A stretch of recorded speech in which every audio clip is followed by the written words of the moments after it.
ख़वातीन व हज़रात, डॉक्टर ज़ुबैर मिर्ज़ा फिर हाज़िर हूँ आपके सामने।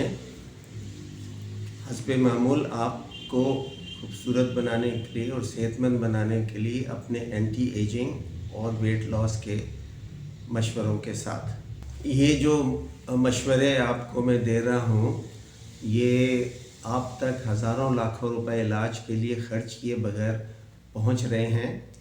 और आप अगर पहली बार ये चैनल देख रहे हैं तो इस देखने के बाद इस चैनल को ज़रूर लाइक करें और सब्सक्राइब करें और नोटिफिकेशन बेल को ज़रूर दबाएं, क्योंकि अभी बहुत सारी वीडियोस इस सिलसिले में अपलोड होती रहेंगी। तो आपको जैसे ही कोई नई वीडियो अपलोड होगी तो आपको नोटिफिकेशन पहुंच जाएगी, ताकि आपसे कुछ भी मिस ना हो, सारे मशवरे आप तक पहुंचते रहें। वीडियो देखने के बाद अगर आपको कोई सवाल ज़हन में आता है तो उसको कमेंट सेक्शन में डाल दें। मैं वक्तन फ़वक्तन इसको कमेंट्स को एड्रेस करता हूं और आगे भी करता रहूँगा। तो नाज़रीन, आज का जो टॉपिक है वो बेइंतहा अहम है। वो है कि वेट लॉस के बाद काफ़ी लोग, ख़ासकर औरतें, शिकायत करती हैं कि स्किन लूज़ हो गई है और लटकने लगी है। और स्किन लूज़ होने का वेट लॉस के बाद भी, वैसे भी जब उम्र बड़ी होती है उसके साथ लूज़ होने लगती है। बुनियादी तौर पे चेहरे की कुछ स्किन लूज़ होती है, पेट की, और बाजुओं पे यहाँ से जो लटकती है। ख़ासकर जो लोग स्लीवलेस पहने उनका बड़े मसले होते हैं। अच्छा, इसका जो मैं आपको हल बता रहा हूँ उसमें कोई सर्जरी नहीं है, कोई प्रोसीजर नहीं है, कोई ख़र्चा नहीं है। सिर्फ आपने कुछ चीज़ें करनी हैं और कुछ चीज़ें छोड़नी हैं और इंशाल्लाह ये हो जाएगा। सबसे पहले तो ये है कि इसमें कोई टेंशन नहीं लेनी, स्ट्रेस नहीं लेना। ये काम आहिस्ता आहिस्ता हो जाएगा। आपकी बॉडी जो है बहुत होशियार है, बहुत सारे काम खुद करती है जो अल्लाह ने उसके लिए मुकर्रर किए हुए हैं। छोटी सी मिसाल दूं, जब फ्रैक्चर होता है उसको हम प्लास्टर लगाते हैं तो प्लास्टर से हड्डी नहीं जुड़ती। हड्डी एक सेट तरीका है कुदरत का जो अल्लाह ने बनाया हुआ, उससे जुड़ती है। इसी तरह जो आपकी जो स्किन लूज़ हुई है, ये अगर जाएगी भी तो वो एक सेट तरीका है जो बॉडी खुद ब खुद करती है। इसमें कोई आपको कोई दवा नहीं चाहिए, आपको कोई सर्जरी की प्रोसीजर नहीं चाहिए, और ये इंशाल्लाह सही हो जाएगा।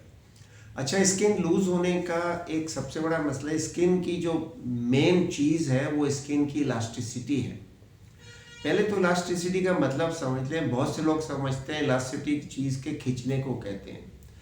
इलास्टिसिटी है कोई चीज़ खींच के अपनी ओरिजिनल पोजीशन में वापस आ जाए, उसको इलास्टिसिटी कहते हैं। जब मिसाल के तौर पर जब औरत पहली बार प्रेग्नेंट होती है तो पेट की स्किन कितनी बढ़ जाती है, लेकिन ज़्यादातर की स्किन जो है वो वापस तकरीबन नॉर्मल उस पर आ जाती है। ये इसलिए कि जवान औरत की स्किन इलास्टिक होती है और वो वापस उसका अपनी जगह पे आना जो है वो इलास्टिसिटी है। और इलास्टिसिटी स्किन की किससे आती है, वो उसको कहते हैं कोलेजन। सब लोगों को पता है कोलेजन क्या है, और ये स्किन की खूबसूरती, मजबूती, टाइटनेस सब जो है ये सब कुछ कोलेजन से होता है। जैसे मैंने कहा ना, आपसे कोई खर्चा नहीं करा रहे, सिर्फ आपका कुछ टाइम चाहिए और थोड़ा सब्र चाहिए। इसमें कुछ चीज़ें बहुत अहम है। ये डिपेंड करता है कि जो हमारे सामने पेशेंट है या जो औरत है, मर्द है, जो भी है, उसकी उम्र क्या है, क्योंकि जवानों में काम ज़रा आसानी से होता है, बड़ी उम्र में थोड़ा देर लगती है। उसका वज़न कितना था और कितने अरसे से था, फिर वज़न कितनी तेज़ी से गिराया है और कितना गिराया है, और एक और अहम चीज़, वज़न गिरने के कितने अरसे बाद ख्याल आया कि भाई स्किन लूज़ हो गई है, इसको टाइट कराना है। ये सब चीज़ों से इस पे फ़र्क पड़ता है कि टाइम कितना लगेगा और क्या करना होगा। अच्छा, एक छोटी सी चीज़ और बताता चलूँ, जो ज़रा थोड़ी बड़ी उम्र की, बड़ी उम्र तो नहीं कहना चाहिए, 40 से बाद जो है बॉडी में हार्मोन्स कम होना शुरू हो जाते हैं, जिससे स्किन में कुछ थोड़ी कमज़ोरी आती है। वो बुनियादी तौर पे एक तो सेक्स हार्मोन्स कम होने शुरू हो जाते हैं, ईस्ट्रोजन प्रोजेस्टेरोन कम होना शुरू हो जाता है। फिर इसके साथ ग्रोथ हार्मोन एक बहुत अहम चीज़ है जो मेरे पिछले वीडियोस में बताया है, जिसको जवानी का चश्मा कहते हैं, जो स्किन को खूबसूरत रखने में बेहतरीन किरदार अदा करती है और फैट बर्निंग में भी काम आती है ताकि फैट बॉडी में इस्तेमाल हो। ये भी कम होना शुरू हो जाता है और एक हार्मोन जो है वो बढ़ना शुरू हो जाता है जो स्किन में नुकसान पहुंचाता है, वो है कोर्टिसोल, और ये स्ट्रेस से निकलता है ज़्यादा। तो इसमें आपने ये भी करना है कि जब आपकी लूज स्किन है तो टेंशन और स्ट्रेस ना लें, क्योंकि उससे कोर्टिसोल बढ़ेगा और आपके इस काम में रुकावट डालेगा। तो अब हमने जो चीज़ें करनी है, एक तो ये है कि हमें जो अच्छा हार्मोन जो स्किन को बेहतरीन करेगा उसको बढ़ाना है, जो ह्यूमन ग्रोथ हार्मोन है, कोर्टिसोल को कम करना है। अब इसके लिए क्या चीज़ें करनी है, एक तो हमें एक्सरसाइज करनी है जिससे ग्रोथ हार्मोन बढ़ता है, और एक्सरसाइज आपको पिछले वीडियोज़ में भी बताया है कि हाई इंटेंसिटी ट्रेनिंग जो है उससे ग्रोथ हार्मोन जो है वो काफ़ी बढ़ता है, तकरीबन 700 गुना तक बढ़ जाता है। इसके साथ नींद बेइंतहा अहम है।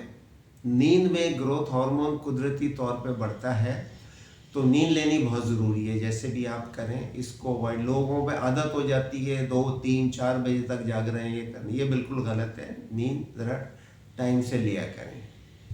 अब प्रोटीन का जिक्र आए तो थोड़ा सा खाने पे भी बताता चलूँ कि एक तो ये है कि खाना जो है आपने वो अच्छा न्यूट्रिशियस अच्छा खाना खाना है, जो मेरी पिछली वीडियोस में जिक्र हो चुका है कैसा होना चाहिए। आपको पता है कि आपके स्किन के सेल्स मुस्तकिल तब्दील होते रहते हैं और तकरीबन 3 महीने में पूरी स्किन बदल के नई स्किन आ जाती है। तो जो नए सेल बन रहे हैं उनका अगर रॉ मटेरियल अच्छा होगा, खुराक अच्छी होगी, तो सेल्स अच्छे बनेंगे। तो लिहाजा जो है उसमें खुराक सही रहे और उसमें वाइटामिन्स और मिनरल्स का भी ख़ास ख्याल रखना है। जो वाइटामिन चंद अहम है वो, उनमें एक वाइटामिन ए बहुत अहम है जो स्किन को सॉफ्ट और मॉइस्ट रखता है। स्किन का सॉफ्ट और मॉइस्ट रहना बहुत ज़रूरी है, ड्राई नहीं होनी चाहिए स्किन। और जो कोलेजन जो बनता है, जो जीन्स कोलेजन बनाती हैं, उन जीन्स को कोलेजन बनाने के लिए विटामिन ए की ज़रूरत पड़ती है। तो विटामिन ए इस लिहाज से बहुत आसान है। और विटामिन ए कहाँ से आता है? अंडे की जर्दी से, फिश से, मक्खन से, और ये जो लीफी ग्रीन वेजिटेबल्स होती हैं इनसे आता है। तो विटामिन ए ज़रूर अच्छी मिकदार में लेना है। दूसरा है विटामिन सी, ये भी बहुत अहम है, इसको लेना ज़रूरी है। ये आता है सब्जियों और फलों से। वो मखसूस फलों के बारे में मैं ज़िक्र कर चुका था कि ज़रा मीठे फलों से परहेज़ किया करें, तो ये लेने हैं। तीसरा विटामिन है विटामिन ई। विटामिन ई भी बहुत अहम है स्किन के लिए, और ये आपको मिलता है ऑलिव ऑयल से, नट्स से और लीफी ग्रीन से। तो ये और बाकी फिर जो कुछ काफ़ी सारे कुछ छोटे छोटे ट्रेस मिनरल्स होते हैं जो आपको अगर सब्जियां खासी मिकदार में खाएं, सलाद वगैरह और सब्जियां, तो उसमें मिल जाते हैं। नहीं तो ये मल्टी विटामिन्स के टैबलेट्स मिल जाती हैं, वो आप ले लें, उसमें कोई हर्ज नहीं है। एक चीज़ याद रहे, स्किन के लिए पानी पीना बहुत ज़रूरी है। बच्चों की स्किन आपने देखा है कितनी सॉफ्ट होती है, इसलिए कि उनकी स्किन में एक वो होती है, प्रोटीन होती है किस्म की, जो अपने वज़न से कई गुना ज़्यादा पानी रखती है अपने अंदर। तो आप पानी पिए, स्किन मॉइस्ट रहेगी तो सब काम सही होता रहेगा। अब हम आते हैं एक चीज़ जो मेन इसमें काम करती है, वो है फास्टिंग, रोज़ा और इंटरमिटेंट फास्टिंग।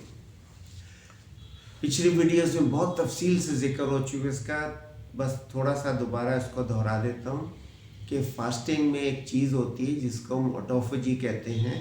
उसका उर्दू तर्जुमा है ख़ुद को खा लेना।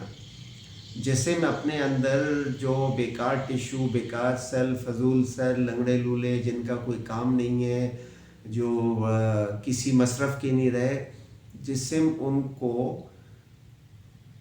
कहते हैं एक तरह से खा लेती है, खा के उनका रॉ मटेरियल निकाल के रिसाइकिल करके नए बेहतर सेल और बेहतर टिश्यू बनाती है।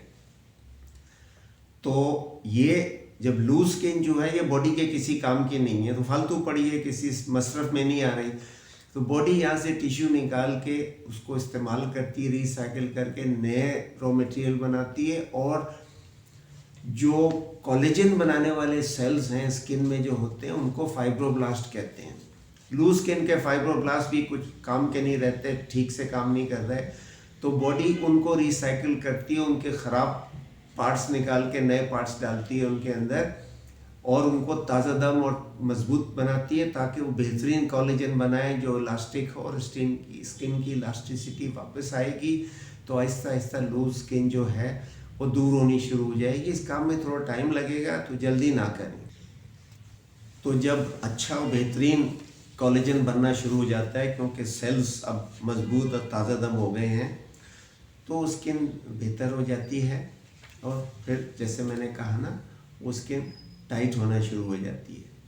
अच्छा, मार्केट में कोलेजन के बहुत सारे प्रोडक्ट्स भी आते हैं जो लोग लेते हैं, वो कभी फ़ायदा होता है कभी नहीं होता है। चूँकि एक ही याद रखें, जैसे से उम्र ज़्यादा होती रहती है ये कोलेजन की अब्जॉर्प्शन बॉडी में थोड़ी मुश्किल हो जाती है क्योंकि ये प्रोटीन है और स्टमक में उम्र के साथ एसिड कम होना शुरू हो जाता है। एसिड कम होता है तो फिर की कोलेजन की एब्जॉर्प्शन सही नहीं होती, तो उसको फिर बढ़ाना पड़ता है, उसको चेक करके देखना पड़ता है। एक सादा सा तरीका है कि एप्पल साइडर विनेगर अगर आप लेना शुरू कर दें, 1 चम्मच गिलास में डाल के पी लें सुबह शाम, तो उससे एसिडिटी थोड़ी थोड़ी बढ़ती है, लेकिन इसमें टाइम काफ़ी लग जाता है एसिडिटी बढ़ाने में। तो कोलेजन प्रोडक्ट्स में अक्सर पैसा ही खर्च होता है ठीक से। तो अगर और जो बॉडी खुद रिसाइकिल करके सही करती है उससे काम हो तो बेहतर है। और कुछ चीज़ें ऐसी हैं जो थोड़ा थोड़ा हेल्प करती हैं इसको बनाने में, कोलेजन बनाने में, स्किन को सही करने में, ऑटोफेजी करने में। उसमें कुछ चीज़ें हैं जैसे ग्रीन टी है कि आप लें, जिंजर आप लें, हल्दी है, लहसुन है, ओमेगा 3 बहुत ज़रूरी है क्योंकि ओमेगा 3 बॉडी में इन्फ्लेमेशन कम करती है, तो स्किन में इन्फ्लेमेशन होगी तो स्किन का काम सही नहीं होगा।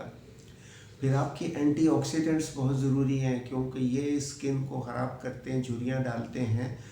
तो एक तो ऑटोफेजी में खुद भी एंटीऑक्सीडेंट्स बढ़ जाते हैं अंदर से ही, लेकिन आप बाहर से भी एंटीऑक्सीडेंट्स मार्केट में मिलते हैं बहुत सारे, वो ले सकते हैं। अच्छा, वो थोड़े से काम ऐसे हैं जो आपने नहीं करने। एक तो सिगरेट नहीं पीना है बिल्कुल, स्ट्रेस नहीं लेना है, और सूरज से, धूप से, क्योंकि आपको पता है कि धूप स्किन को थोड़ा ख़राब करती है, धूप से अगर बच सकें तो बचें। स्ट्रेस बिल्कुल नहीं लेना है, सब्र करना है, आप बेफिक्र रहें, टाइम देंगे तो ये साथ साथ हो जाएगी। और जो लोग वज़न कम करने जा रहे हैं वीडियो देखें, उनको ये पता होगा, तो साथ साथ ये चीज़ें करते रहेंगे तो स्किन साथ साथ टाइट भी होती रहेगी।